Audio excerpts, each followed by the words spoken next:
I do eat a lot of rice. A lot of rice. Yeah. Me too. You have a rice cooker? Yeah. Shit, yeah, me too. Mine's right over there. I don't cook it much. It's usually the lady. Yeah? But yeah, luckily she likes to cook. Yeah, that's good.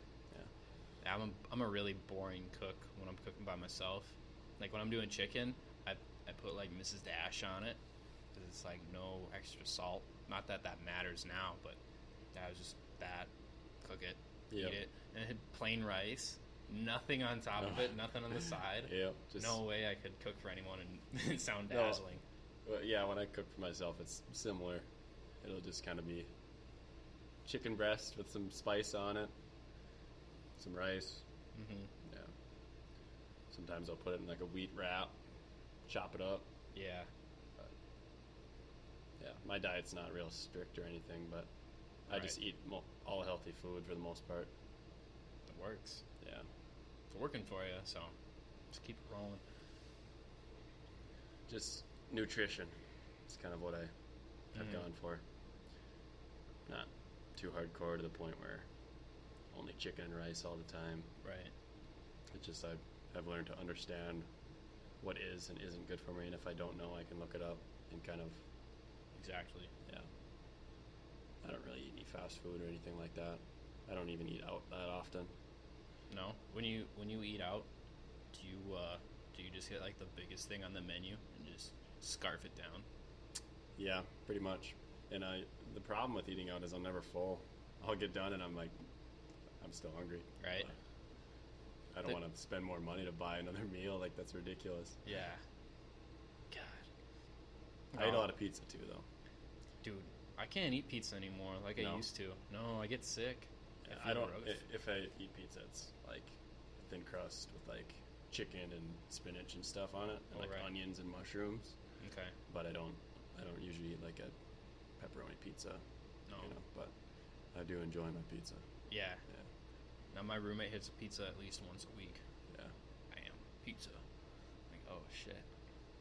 No, I can't do it anymore. No. I don't know what it's from. I think it's just you take a break sit from well. it. Yeah.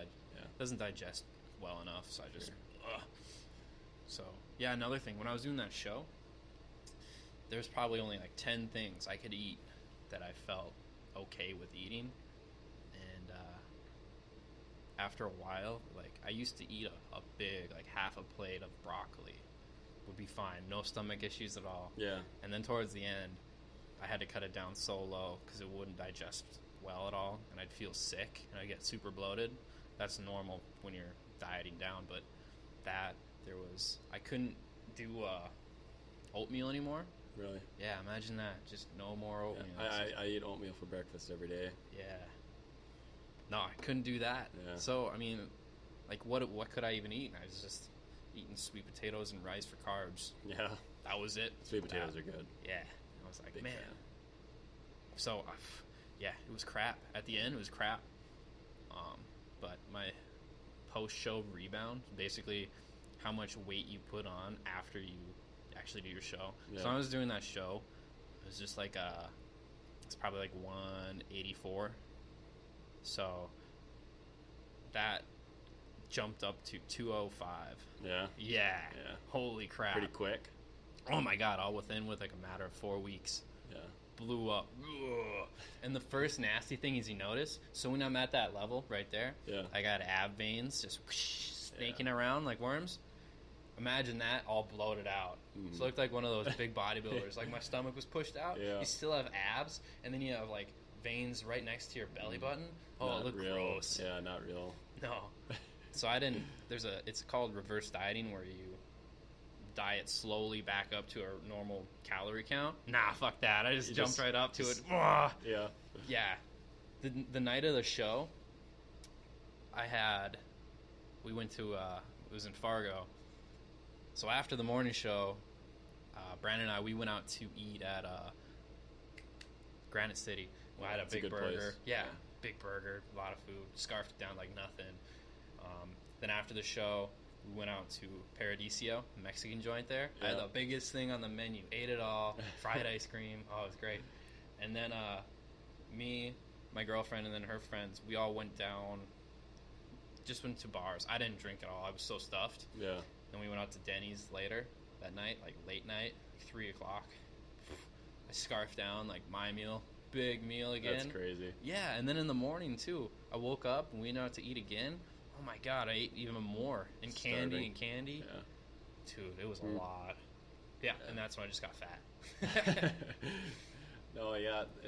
I think that's one interesting about doing a show would be you learn a lot about yourself and how the body really does work. Mm-hmm. That's the only thing that would really attract me to doing it, I guess. Yeah. But I still wouldn't plan on doing it just because I don't want to mentally be so far gone to where it's hard to focus at work. And it's a big thing, too. Like, after the show, and you look at yourself past tense, you're looking back, and you're like, oh, I could look like that again if I wanted to. Yeah. And that gets to people. Like, imagine having someone like a slow, weak mind and saying, I should look like that again. Mm-hmm. And they never can get there. It's bodybuilding, man. Yeah, it's like a struggle. It's a little tug of war. All right, quick question. Do you think NFL players are juicing? Yeah. All of them? For the most part. Most of them? Yeah.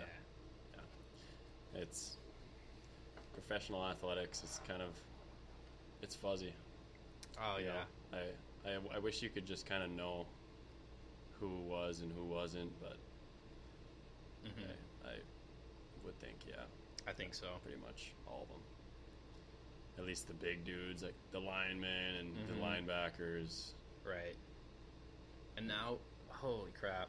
I don't know why, but there's no real, like, studies or big research that I've ever found on it. Nobody's super looking into steroids in football. Maybe because it's... I don't think people want to know, you know. Maybe... Like, I think people want to just believe that these are just the best athletes in the world, and they're all natural, and they're just that good, that strong. Yeah, which they are. I mean, I'm Yeah. sure it's like bodybuilding. It's genetically they got there because they had a lot of potential genetically and hard work, dedication. And then you toss a little bit. Given a little sauce. Yeah. Oh, yeah. Yeah. Get that ass cheek. Yeah, that's definitely. But yeah, baseball. Are you into baseball? Not really. Okay. But you know the. Okay, Yeah. when you think of baseball, what names come to your mind? Babe Ruth, you know. Right. Yeah. Okay, and then you think Babe Ruth, known for his home runs because he was a stud. Yeah. And then you think, like, you know who Barry Bonds is? Yep. Yeah. Everybody knows the big home run hitters. Mm-hmm. Barry Bonds, Mark McGwire. And they're all juiced up. Yep, they were juiced up. That's what made it awesome, though. Just look at this. It's a show. That's what it is, you know. Oh, man. God, yeah, those guys were freaks. You see their transformation pictures? Yeah. Holy crap. Oh, my God. And some sports is kind of interesting, like, say, hockey, for example. It's like, would these people really need to be juicing, you know? And I wouldn't think that most of them are, but some probably do. Maybe. But I don't know, because, I mean, with hockey, if you get too big, you can't skate. Right. You know? How big are, like, professional hockey players? They're generally, like, 6 feet tall, somewhere in there. There's some dudes that are huge. There's some dudes that are tiny. There's guys that are, like, 5'6", 5'5". Yeah? Yeah. How much, like, weight-wise? They're pretty light. Really? Yeah. There's, like a big D-man, like a 6'3", 220 guy. That's a pretty solid dude on the ice. Wow. It's growing, the league is, but it's changing a lot, too. It's a big skill game. Like, the best players in the world are all 20 years old now. Wow. Yeah. And is it more speed-based than, like, power, strength? It's coming that way. There's teams that'll build to strength, like LA Kings won a couple cups, and those guys were big, and they weren't that fast. They're just big dudes. Really? Yeah, but now it seems like people are gauging a little bit more towards speed.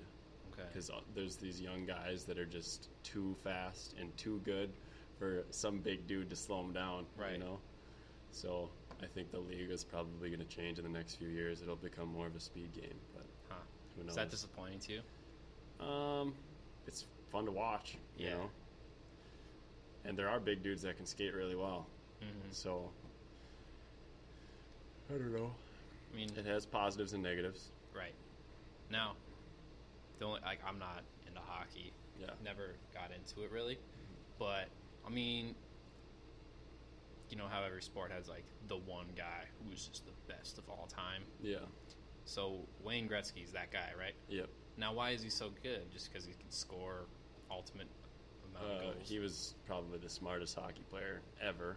Like, talent-wise, if he played today, he would be a good player, but he wouldn't. Like, players are so much better now than they were back then. Mm-hmm. He'd be a pretty good player. Was he fast, or was he big, or just... He was fast, shifty, but mostly just very smart player. Okay. Knew what to do at all times. He was always 3 steps ahead of everyone else on the ice.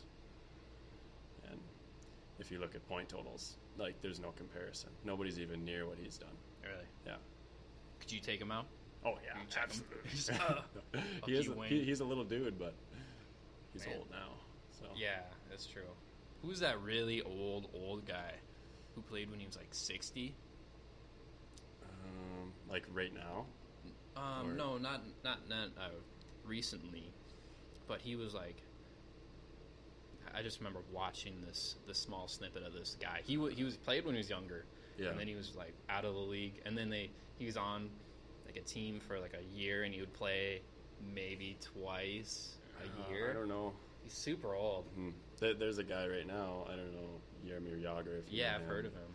He'll be 46 in February. He's not on a team as of right now, but he'll probably get signed sometime in the next month. Wow. And he'll be getting paid $3 million to play hockey at 46 years old. You know, that's great. Insane. Damn. And he's played in the league since he was 18, so he's been in the league longer than a lot of the players have been alive. Yeah, that's true. It's nuts. Man. So is he kind of just like a coach now? I mean, is he like kind of upbringing guys who he's on the team for? A lot of places that have signed him in the past have been, they want him to be the veteran role to teach the young kids and get them comfortable in the league. Mm-hmm. But it's funny, like 2 years ago he played for Florida Panthers and he led the team in scoring. and it was a playoff team. What the heck? Like they were good, and he benefited from having these young fast guys on his line that just got him the puck, and he went from there. But he's slow. He's really slow. That's his problem. He was never that fast to begin with, and now he's 45 years old. Just slow. Yeah, that's true. Even he still works. You know, he'll win almost every battle on the boards. Wow. You know, he knows how to play. God, could you imagine that guy getting checked? Yeah. They probably give him respect though, because he's been there for so long. Yeah. I think a lot of teams, like, everyone knows who he is. He's legendary. He'll be one of the best players to ever play the game. Mm-hmm. And I think a lot of teams probably just marvel at him. Just, wow, this dude is still playing hockey, and he's still putting up points. That's pretty impressive. I didn't even know that. Yeah, like, he's older than some coaches in the league. Yeah. It's, like, crazy. God. Hockey. Would you say it's a more brutal sport than, like, football? It can be. Like, obviously there's more hits in football, but when you're skating 25 miles an hour looking the opposite direction and someone blindside hits you, your career could end any second. Yeah. I think there's a lot more brutal, like, cuts and slashes in hockey, for sure. Uh-huh. Like, you see those pictures of people with, like, a busted up face. Like, yeah, it was slap shot, stopped it, whatever. Get me out there. Yeah. There's a lot of little cheap, nasty things that people do too. Like you come down on the stick a little bit, and you'll hit someone. You'll just check them, but your stick's hanging out and no one sees it, so you're spearing them in the side. Oh, right. Or when the ref's not looking, you stick them in the face, because in the NHL guys don't wear masks for the most part unless they want to. But there's some stuff that goes on behind the scenes. It's interesting though, because they let guys play. Like, there's rules, but every game's kind of officiated differently depending on the two teams, what they're letting go that night. It's weird, but I think people would like it to be more consistent. Yeah, it's fun. I like watching the fights. Yeah, fights, get it. Usually just ends up hugging each other in the end, and they're like falling on the ice just because it's so awkward. But stand up just like that. You ever seen Goon? Oh yeah. Oh yeah. Do you know the second one's out? No. Is it? Haven't watched it, but it was in theaters in Canada for a little while. Of course. Yeah. Man, Goon. All the guy does is just lives the fight. Yep. Fight all those other guys. It's based on a true story. No way. Yeah.